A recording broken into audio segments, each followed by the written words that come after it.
otro año que queda atrás, 1000 momentos que recordar. Otro año, 1000 sueños más, hechos realidad. Los problemas vienen y van, y al final todo sigue igual. No hay montañas que puedan más que la voluntad. Hola, ¿cómo están todos y todas nuestros seguidores de Lengua y Cultura Maya Yucateca? Antes que nada, quiero desearles un feliz año nuevo, lleno de salud, amor, felicidad y éxitos. Este año que termina ha sido un año de muchos retos, pero también de grandes aprendizajes.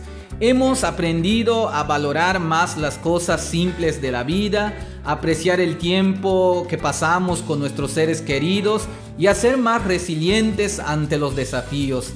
En este nuevo año les invito a seguir soñando, a luchar por sus metas y a no rendirse nunca. Que este sea un año de grandes cambios y oportunidades para todos y todas. Agradecemos el apoyo constante en nuestras páginas, donde compartimos la excelencia y riqueza de nuestra lengua y tradiciones.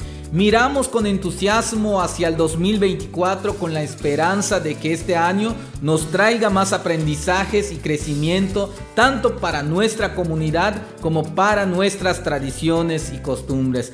Recordemos siempre el valor de nuestra lengua y cultura maya y trabajemos juntos para preservarla y promoverla. Agradecemos la conexión que compartimos y esperamos que este año nos acerque aún más a ustedes.